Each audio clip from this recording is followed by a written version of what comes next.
Oggi parliamo di long Covid. Nicolas, come sai, Esatto. ho tanti atleti, tanti runner che alleno e quasi tutti hanno avuto il Covid.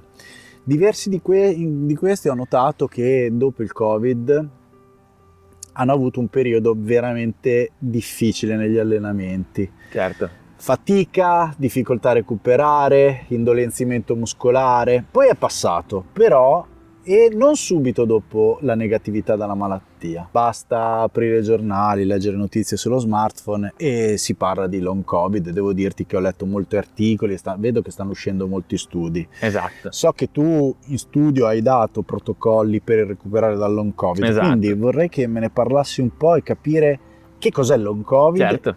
Ed eventualmente si può fare qualcosa per recuperare più velocemente? Certamente. Allora, innanzitutto, senza scendere in tecnicismi, diciamo, particolarmente difficili, il long Covid è un po' la prosecuzione degli effetti infiammatori del Covid anche dopo la negatività dalla malattia. Quindi il virus non c'è più in circolo, ma rimangono alcune sue proteine, rimangono quindi alcuni suoi effetti infiammatori che possono coinvolgere determinate aree fisiche. Spesso ho visto anche in studio che questi effetti sono molto diversi da persona a persona. C'è chi ha avuto problemi muscolari, c'è chi ha avuto problemi tiroidei, c'è chi ha avuto problemi cardiaci, come dire, quello che è un po' il punto debole della persona viene colpito in questo modo, perché appunto è come se queste proteine infiammatorie andassero in giro e quello è il bersaglio perfetto viene trovato appunto nel punto debole di una persona.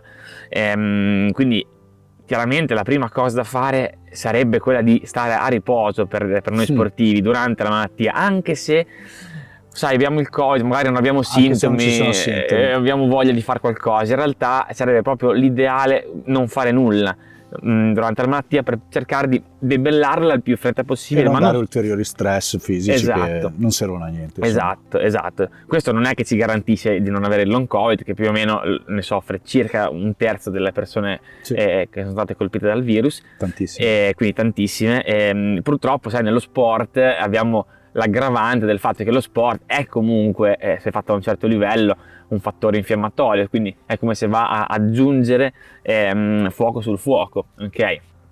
Quindi una volta che abbiamo avuto il Covid vediamo che anche dopo la negatività abbiamo per esempio i battiti molto alti, questo potrebbe essere un indice del fatto che stiamo ancora soffrendo di un po' di long Covid, quindi anche in questo caso il primo consiglio è cercare di limitare molto l'attività. Questo non vuol dire che bisogna fare proprio zero, però magari cercare di limitarsi molto. E ci sono alcuni integratori che si possono utilizzare.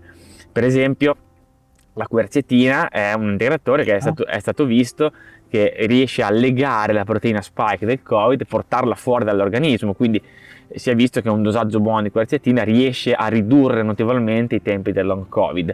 Per esempio lo zinco, si è visto, alcuni studi hanno evidenziato che le persone che soffrono di più di long Covid, ma anche le persone che hanno avuto la perdita del gusto e dell'olfatto, soffrivano di una carenza di zinco, quindi anche lì l'integrazione con lo zinco può essere un'arma in più. Zinco che ultimamente lo vedo in tantissimi protocolli di recupero antinfiammatori.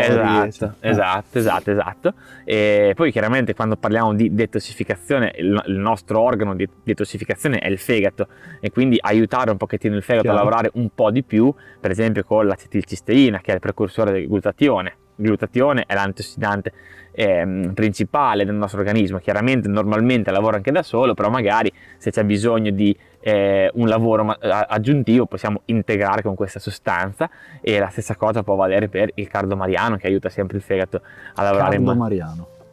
a lavorare meglio. Fosse il nome di un frate. Invece no, esatto.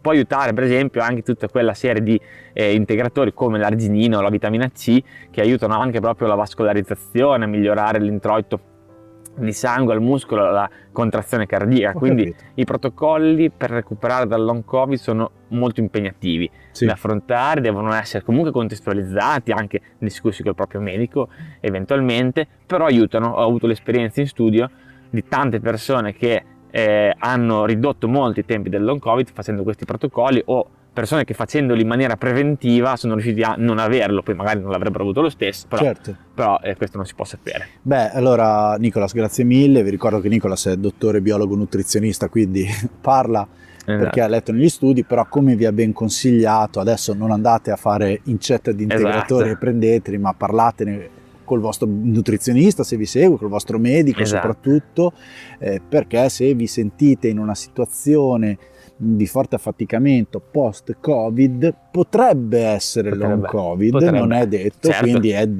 non fatevi autodiagnosi utilizzando internet, anche se in questo momento vi stiamo parlando su internet, è solo un modo per aiutarvi ad essere un po' più consapevoli, dare uno spunto anche. Per dare uno spunto, ma ovviamente poi dopo ogni caso è a sé, quindi fate le valutazioni. Nicolas, grazie mille, ci vediamo al prossimo video. Ciao a tutti.